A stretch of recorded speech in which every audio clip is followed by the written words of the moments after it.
시사설전에 다시 오신 여러분 환영합니다. 저는 손석희입니다. 여러분, 생존자의 추락, 배우 이상보의 죽음 뒤에 숨겨진 미스터리, 2026년 3월 26일 정오가 막 지난 시각이었습니다. KNN과 오센이 거의 동시에 속보 알림을 올렸습니다. 배우 이상보, 향년 45세, 경기도 평택 자택에서 숨진 채 발견. 평택경찰서의 공식 발표는 단 한 문장이었습니다. 범죄 혐의점 없음. 딱 거기서 끝이었습니다. 취재 카메라도 없었고 공식 기자회견도 없었고 소속사의 긴 입장문도 없었습니다. 그냥 조용히 한 사람이 사라졌고 세상은 한 줄짜리 공지로 그 사실을 통보받았습니다. 저는 그 한 문장을 읽고 한동안 멍했습니다. 범죄 혐의점이 없다는 말, 그게 정확히 무엇을 의미하는 걸까요? 진짜로 아무 일도 없었다는 뜻인가요? 아니면 지금 시점에서 확인된 범죄 혐의가 없다는 행정적 표현인가요? 이 두 가지는 완전히 다른 이야기입니다. 그리고 저는 그 차이가 이 사건의 전부를 가르는 지점이라고 생각합니다. 지금 X에서는 이상보 관련 키워드가 실시간 트렌드 상위권에 올라 있습니다. 커뮤니티 곳곳에서 왜 이 사람의 죽음이 이렇게 조용히 처리되고 있냐는 의문이 쏟아지고 있습니다. 인스타그램 릴스와 유튜브 쇼츠에서도 관련 영상이 빠르게 퍼지고 있습니다. 그리고 그 중심에 있는 질문이 딱 하나입니다. 왜 하필 지금이냐는 겁니다. 이상보를 기억하시나요? 2023년 드라마 엘레강트 엠파이어에서 나승필 역을 맡았던 배우입니다. 화려한 연예기획사 CEO이지만은 그 뒤에는 탐욕과 배신, 권력 남용과 내부 보복이 뒤엉킨 인물이었습니다. 그 배역이 단순한 픽션이었는지는 오늘 이 영상을 끝까지 보시면 스스로 판단하실 수 있을 겁니다. 2022년 억울한 마약 누명으로 인생이 무너졌고 그 폐허 위에서 다시 일어서 드라마로 복귀했고 2025년에는 KMG와 단독 계약까지 맺었던 사람이 2026년 3월 26일 평택의 조용한 자택에서 45세로 세상을 떠났습니다. 그리고 그의 SNS는 발견 며칠 전부터 이미 텅 비어 있었습니다. 프로필도 게시물도 팔로우 목록도 흔적이 없었습니다. 오늘 이 이야기를 세 겹으로 벗겨보겠습니다. 표면에서 보이는 것, 그 아래 있는 동기, 그리고 그 구조 전체가 우리에게 무엇을 말하고 있는지까지 지금부터 시작합니다. 시계를 2022년 추석으로 되돌려 보겠습니다. 민족 최대 명절이었던 그날 서울 강남 거리에서 한 남자가 비틀거리며 걷고 있었습니다. 누군가 그 장면을 목격하고 112에 신고했습니다. 익명으로. 이상보는 그 자리에서 긴급 체포됐습니다. 그리고 채 몇 시간도 지나지 않아 그 장면은 누군가의 카메라에 담겨 인터넷에 퍼졌습니다. 마약 의혹, 약물 복용, 연예인의 추락, 이런 제목들이 포털을 덮었습니다. 실시간 검색어 1위 이상보, 댓글창은 순식간에 수만 개의 분노로 가득 찼습니다. 아직 아무런 결과도 나오지 않은 상태에서 이미 인터넷 법정의 판결은 끝나 있었습니다. 그런데 여기서 아무도 묻지 않은 질문이 있습니다. 왜 이 사람이 추석 명절 저녁 강남 한복판에서 혼자 비틀거리고 있었느냐는 겁니다. 당시 이상보는 항우울제와 신경안정제를 동시에 복용하고 있었습니다. 처방약물이었습니다. 이 약조합의 부작용 중 하나가 바로 균형감각 저하와 보행불안증입니다. 왜 그가 그런 약을 먹어야 했는지, 그걸 알았던 사람이 당시에 몇 명이나 됐을까요? 이상보는 고등학교 시절인 1990년대 후반 교통사고로 누나를 잃었습니다. 2010년에는 아버지가 세상을 떠났습니다. 그리고 2019년 어머니마저 그의 곁을 떠났습니다. 45년의 인생 동안 가족을 한 명씩 잃어온 사람이었습니다. 마지막에는 정말로 혼자였습니다. 그 외로움과 슬픔을 처방받은 약으로 버티며 살아가던 사람이 명절 저녁 약 기운에 비틀거렸을 때 세상은 그를 마약범으로 몰았습니다. 국립과학수사연구원의 정밀 감정 결과는 명확했습니다. 불법 마약 성분 없음. 초기 간이 검사에서 모르핀 반응이 나온 건 처방 약물의 성분 때문이었습니다. 사건은 20일 만에 무혐의로 종결됐습니다. 하지만 그 20일 동안 포털에 쌓인 기사들은 이후에도 지워지지 않았습니다. 무혐의 결론을 다룬 기사는 마약 의혹 기사의 절반도 안 되는 관심을 받았습니다. 댓글창에서 사과한 사람은 거의 없었습니다. 검색창에 그의 이름을 치면 자동 완성으로 마약이라는 단어가 따라 붙었습니다. 그리고 업계가 움직이기 시작했습니다. 공식 발표 같은 거는 없었습니다. 그냥 연락이 끊겼습니다. 함께 작업하려던 제작사가 슬그머니 연락을 줄였습니다. 캐스팅 논의가 진행 중이던 작품에서는 다른 배우 이름이 올라왔습니다. 한국 연예계에서 블랙리스트는 문서로 존재하지 않습니다. 그냥 조용히 목록에서 빠지는 겁니다. 이상보는 그렇게 서울을 떠났습니다. 평택으로 내려가서 삼겹살 식당을 직접 차렸습니다. 배우 이상보가 아니라 평범한 동네 식당 주인으로 다시 시작하려 했습니다. 저는 그 장면을 상상할 때마다 가슴이 답답해집니다. 20년 넘게 카메라 앞에서 살아온 사람이 앞치마를 두르고 고기를 굽고 있는 모습이 얼마나 많은 것을 스스로 내려놓아야 가능한 일인지를 생각하면요. 그런데 정말 이게 단순한 불운이었을까요? 아니면 처음부터 설계된 무언가였을까요? 그 질문은 잠시 후에 다루겠습니다. 지금은 먼저 그가 어떻게 다시 일어섰는지를 봐야 합니다. 2023년 이상보는 돌아왔습니다. 드라마 엘레강트 엠파이어, 역할은 나승필이었습니다. 단순한 악역이 아니었습니다. 연예기획사를 장악한 CEO로 겉으로는 카리스마 있고 세련돼 보이지만은 그 뒤에는 신인 착취, 계약 강요, 권력형 보복, 업계 내 비밀 블랙리스트 운영이라는 민낯이 있는 인물이었습니다. 이 배역은 지금 온라인에서 다시 주목받고 있습니다. 픽션치고는 너무 구체적이라는 이야기가 나오고 있습니다. 유튜브와 넷플릭스에서 해당 드라마 관련 영상의 조회수가 이상보의 사망 소식 이후 급격히 올라갔습니다. 이상보는 엘레강트 엠파이어 캐스팅 당시 이런 말을 남겼습니다.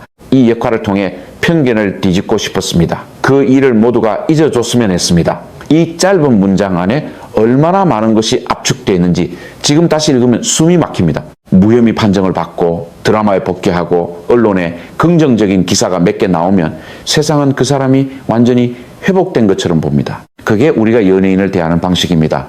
무대 위에서 웃으면 괜찮은 거고 카메라 앞에서 정상적으로 인터뷰하면 다 끝난 거라고 생각합니다. 하지만 사이버 불링 연구자들은 다르게 말합니다. 한국 내 연구에 따르면 온라인 집단 공격을 경험한 피해자의 42%는 이후 중증 우울 증상을 보이고 그 증상이 이 외부에서 전혀 보이지 않는 형태로 잠복하는 경우가 많다고 합니다. 보이지 않는다고 없는 게 아닙니다.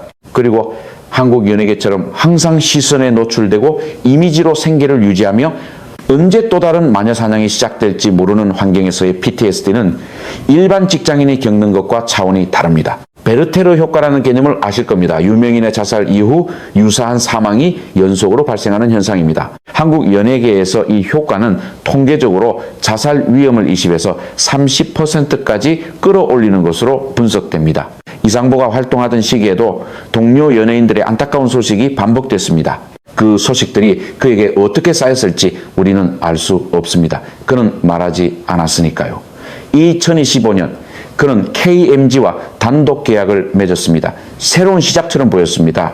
적어도 외부에서는 그렇게 읽혔습니다. 하지만 그는 여전히 평택에 있었습니다. 식당은 계속 운영하면서 조용히 촬영 일정을 소화했습니다. 서울에 올라오지 않았습니다. 그 선택이 무엇을 의미하는지 지금 생각해보면 서울로 다시 들어가는 것 자체가 그에게는 어떤 의미였을 것 같습니다. 평택은 도망친 곳이 아니라 그나마 안전하다고 느끼는 유일한 공간이었을 수 있습니다. 그 공간에서 혼자 45세의 나이로 가족 하나 없이 촬영 없는 날은 식당에서 고기를 굽고 밤에는 그 집으로 돌아갔을 겁니다. 그 밤들이 얼마나 조용하고 무거웠을지는 우리 중 아무도 모릅니다. 그리고 바로 그 집에서 2026년 3월 26일 그는 발견됐습니다. 지금부터가 오늘 이 영상에서 가장 많은 사람들이 공유하고 있고 가장 뜨겁게 논쟁 중인 부분입니다. 저도 여기서 단정하지 않겠습니다. 하지만 단정하지 않는다고 해서 질문하지 않는다는 뜻은 아닙니다. 오늘 짚어볼 세 가지 지점 하나씩 들어가 보겠습니다. 표면적으로는 각각 별개의 이야기처럼 보입니다. 하지만 이 세 가지를 하나의 선으로 이어붙였을 때 어떤 그림이 나오는지 여러분이 직접 판단해 보십시오. 첫 번째 의문입니다. 2022년 추석 당일 저녁 서울 강남에서 이상보를 신고한 사람은 지금도 누구인지 밝혀지지 않았습니다. 익명의 시민이었습니다. 지금 온라인 커뮤니티와 X에서는 이 신고자의 정체에 대한 의문이 다시 수면 위로 올라오고 있습니다. 단순히 이상한 게 아닙니다. 구체적으로 이상합니다. 강남 한복판에서 비틀거리는 사람을 보고 즉각 마약 의심으로 신고하는 경우가 얼마나 됩니까? 보통은 술 취한 사람으로 보고 지나칩니다. 그런데 그날 신고자는 정확하게 마약 의심이라는 표현으로 신고했고 경찰은 신속하게 출동했으며 카메라는 이미 현장 인근에 있었습니다. 타이밍이 너무 완벽합니다. 일부 온라인 커뮤니티에서는 이상보가 당시 특정 대형 제작 프로젝트를 거절한 직후 이 사건이 터졌다는 이야기가 돌고 있습니다. 공식적으로 확인된 정보가 아닙니다. 다만 한국 연예계 내부에서 누군가를 조용히 제거하고 싶을 때 법적 흔적 없이 가장 효과적인 방법이 무엇인지를 업계 관계자들은 이미 알고 있습니다. 마약 의혹을 싣는 것입니다. 처방약물은 간이 검사에서 양성 반응을 낼 수 있습니다. 그 양성 반응이 기사가 되고 기사가 댓글이 되고 댓글이 낙인이 됩니다. 무혐의 결과가 나와도 검색창에는 그 기사가 남습니다. 이상보의 경우가 정확히 그 경로를 따라갔습니다. 국립과학수사연구원이 불법 마약 성분 없음이라는 결론을 내린 건 20일 후였습니다. 하지만 그 20일 동안 포털에 쌓인 기사들은 이후에도 지워지지 않았고 그 기사들이 그의 이름을 오염시켰으며 그 오염이 블랙리스트의 빌미가 됐습니다. 무혐의 기사는 의혹 기사, 클릭수의 10분의 1도 받지 못했습니다. 이것이 단순한 우연의 조합인지 아니면은 누군가의 설계인지 저는 결론을 내리지 않겠습니다. 다만 이 패턴이 너무 익숙하다는 것은 말씀드릴 수 있습니다. 두 번째 의문입니다. 드라마 엘레강트 엠파이어에서 이상보가 연기한 나승필이라는 인물을 지금 다시 보는 사람들이 늘고 있습니다. 나승필은 연예기획사를 장악한 CEO로 신인 배우들에게 불공정한 계약을 강요하고 자신의 결정에 반대하는 사람에게는 업계 퇴출이라는 형태의 보복을 가하며 외부에서는 전혀 드러나지 않는 방식으로 블랙리스트를 운영하는 인물입니다. 대본 작가가 단순히 상상력으로 만들어낸 인물이라고 보기에는 묘하게 구체적입니다. 이 드라마가 방영된 건 2023년입니다. 이상보가 억울한 누명에서 벗어나 업계에 다시 발을 들이던 바로 그 시점입니다. 복귀 과정에서 그는 다양한 제작사, 기획사, 방송 관계자들과 다시 접촉했을 겁니다. 그 시간 동안 그가 보고 들은 것들이 단순히 역할 연구를 위한 참고 자료로만 남아 있었을까요? 현재 일부 온라인 공간에서는 그가 특정 대형 기획사의 비정상적인 계약 관행이나 내부 압박 구조에 대해 알고 있었을 가능성을 제기하는 목소리가 나오고 있습니다. 확인되지 않은 이야기입니다. 그러나 그가 연기한 캐릭터와 그가 살았던 현실이 이렇게 가깝게 겹친다는 사실 자체가 단순한 우연이라고 말하기 불편한 감각을 남깁니다. 나승필이라는 캐릭터가 극 중에서 한 말 중에 이런 대사가 있었습니다. 이 업계에서 진짜 위험한 건 말하는 사람이 아니라 침묵하게 만드는 구조다. 이상보가 그 대사를 읽었을 때 어떤 감정이었는지는 이제 알 수 없습니다. 세 번째 의문이자 지금 가장 뜨겁게 공유되고 있는 지점입니다. SNS 삭제입니다. 이상보가 평택 자택에서 발견되기 며칠 전 그의 모든 소셜미디어가 텅 비어 있었습니다. 인스타그램 게시물도 프로필 사진도 팔로워 목록도 사라져 있었습니다. 이건 계정 비공개와 다릅니다. 아예 내용물 자체를 지워버린 겁니다. 지금 X에서 이상보 SNS 삭제를 치면은 수천 개의 게시물이 뜹니다. 모두 같은 질문을 하고 있습니다. 왜 지웠냐는 겁니다. 단순한 디지털 디톡스일 수도 있습니다. 심리적으로 지쳐서 모든 걸 내려놓고 싶었던 감정적 선택이었을 수도 있습니다. 하지만 생각해 보십시오. 이 사람은 2025년 KMG와 단독 계약을 맺은 상태였습니다. 새 작품을 준비하고 있었습니다.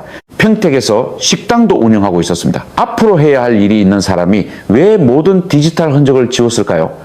사이버 위협 심리 관련 연구에서는 공인이 소셜미디어를 갑작스럽게 전면 삭제하는 행동이 때로는 지속적인 익명 위협이나 심리적 압박에 대한 방어 반응으로 나타난다고 설명합니다. 자신의 활동이 누군가에게 추적되거나 증거로 이용될 수 있다는 공포를 느낄 때 스스로를 지워버리는 방식으로 그 공포에서 도망치려는 심리가 작동한다는 겁니다. 한국 연예계에서 소속사나 특정 인물이 익명 계정을 통해 타깃에게 지속적인 심리적 압박을 가하는 방식은 이미 몇 차례 수면 위로 올라온 적이 있습니다. 공식 수사까지 이어진 경우는 극히 드물지만 피해를 주장한 경우는 여럿 있었습니다. 이상보가 그런 상황에 처해 있었는지는 지금 알 수 없습니다. 하지만 새 계약과 새 계획이 있던 사람이 그 시점에 흔적을 지웠다는 것, 그리고 며칠 후 평택 자택에서 발견됐다는 것, 이 두 사실 사이에 있는 침묵이 너무 무겁습니다. 세 가지를 다시 정리해 보겠습니다. 타이밍이 너무 완벽한 익명신고, 자신이 연기한 캐릭터와 너무 가깝게 겹치는 현실, 그리고 아무런 예고 없이 지워진 디지털 흔적, 이 세 가지가 하나의 선으로 연결됐을 때 그 선이 완전히 무의미하다고 단언할 수 있는 사람이 몇이나 될까요? 한국 연예계에서 암묵적 배제와 보이지 않는 블랙리스트가 실제로 작동한다는 건 이제 새로운 이야기가 아닙니다. 다만 그것이 문서화되지 않고 공식화되지 않으며 피해자들이 대부분 이 구조 안에서 소리 없이 사라지기 때문에 반복이 가능한 겁니다. 이상보의 경우가 그 구조의 피해였는지 아닌지 저는 지금 결론을 내릴 위치에 있지 않습니다. 하지만 우리가 이 질문을 하지 않는다면 이 이야기는 그냥 또 하나의 비보를 묻힐 겁니다. 그리고 그 다음 이름이 나타날 겁니다. 그것이 제가 오늘 이 부분을 끝까지 이야기하는 이유입니다. 이제 마지막입니다. 이상보, 1981년생, 2006년 영화 투명인간으로 데뷔해 20년이 넘는 시간을 이 업계에서 배우로 살았습니다. 2026년 3월 26일 경기도 평택의 자택에서 향년 45세로 생을 마감했습니다. 그의 마지막 사진이 무엇인지 우리는 모릅니다. 마지막으로 누구와 통화했는지도 모릅니다. 마지막 밤에 무슨 생각을 했는지는 더더욱 알 수 없습니다. 우리가 아는 건 그가 혼자였다는 것, 평택이라는 도시에 있었다는 것, 그리고 그의 SNS는 이미 며칠 전부터 아무것도 없었다는 것입니다. 오늘 대부분의 포털에는 추모 기사가 올라와 있습니다. 삼가 고인의 명복을 빕니다 라는 문장들이 넘칩니다. 그런데 저는 그 기사들 아래 댓글창을 봤을 때 솔직히 말로 하기 어려운 감정이 올라왔습니다. 그 댓글을 쓰는 손 중 일부가 2022년 추석에 그를 마약범으로 몰았던 손과 같은 손이기 때문입니다. 물론 다른 사람일 수도 있습니다. 하지만 같은 시스템 안에 있는 사람들인 것은 분명합니다. 저는 누구를 지목해서 비난하려는 게 아닙니다. 다만 이 패턴을 우리가 정면으로 봐야 한다는 겁니다. 한국 연예계에서 사이버 불링과 연관된 자살 사례가 전체의 30% 이상이라는 통계가 나온 지 몇 년이 됐습니다. 베르테르 효과가 이 업계에서 얼마나 강하게 작동하는지는 이미 연구로 입증됐습니다. 그런데도 포털 댓글창은 그대로입니다. 자극적인 제목의 기사가 가장 많은 클릭을 받는 구조도 그대로입니다. 무혐의 기사보다 의혹 기사가 훨씬 오래 살아남는 알고리즘도 그대로입니다. 이상보는 2022년에 처방 약물을 먹고 비틀거렸다는 이유 하나로 20년 커리어가 무너지는 경험을 했습니다. 무혐의 판정을 받았지만 그 결론은 첫 번째 기사만큼 퍼지지 않았습니다. 다시 카메라 앞에 섰지만 서울로는 돌아가지 않았습니다. 새 계약을 맺었지만 평택을 떠나지 않았습니다. 그 선택들이 무엇을 말해주는지 지금 와서 다시 읽으면 가슴이 먹먹합니다. 그는 자신이 안전하다고 느낀 유일한 공간에서 혼자 조용히 버티고 있었습니다. 그리고 그 공간에서 떠났습니다. 누군가는 이렇게 말할 겁니다. 개인의 선택이었고 개인의 고통이었다고. 저는 그 말에 동의하지 않습니다. 개인의 고통이 이 크기로 쌓이게 만든 건 구조였습니다. 억울한 누명을 방치한 언론, 무혐의 이후에도 조용히 그를 목록에서 지워버린 업계, 복귀 후에도 아무런 심리적 지원 시스템을 제공하지 않은 제도, 그리고 자극적인 기사를 클릭하고 댓글을 달았던 우리 모두가 그 구조의 일부입니다. 이상보가 마지막으로 남긴 것은 없습니다. SNS도 지워졌고 공개적인 메시지도 없었습니다. 하지만 그가 살았던 방식 자체가 하나의 메시지입니다. 누명을 쓰고도 다시 일어섰고 무너졌지만 평택에서 앞치마를 두르고 다시 시작했으며 마지막까지 카메라 앞에서 연기하려 했습니다. 그건 포기가 아니었습니다. 그는 끝까지 살려고 했던 사람이었습니다. 그런데 그 사람이 45세에 혼자 떠났습니다. 이건 개인의 비극으로 정리하고 다음 뉴스로 넘어가서는 안 됩니다. 오늘 이 영상을 보신 분들께 하나만 부탁드립니다. 다음에 누군가에 대한 의혹 기사가 올라왔을 때 결과가 나오기 전에 댓글을 달려는 순간 딱 5초만 멈춰 주십시오. 그 5초가 실제로 누군가의 삶을 바꿀 수 있습니다. 그리고 만약 지금 자신이 힘든 상황에 있거나 주변에 그런 분이 있다면 자살 예방 상담 전화 1393으로 연락해 주십시오. 24시간 운영합니다. 이상보 씨 부디 편히 쉬십시오. 세상이 당신에게 오래전에 돌려줬어야 할 평온을 당신이 혼자서 너무 오래 기다리셨습니다. 오늘 이 분석이 의미 있으셨다면 구독과 좋아요 부탁드립니다. 다음 영상에서는 왜 한국 연예계에서 이런 사건이 반복되는데도 보호제도는 바뀌지 않는지 그 법적 공백과 자본 구조를 직접 파헤쳐 보겠습니다. 이상보의 이름이 그냥 지나가는 이름이 되지 않도록 우리가 계속 이야기해야 합니다.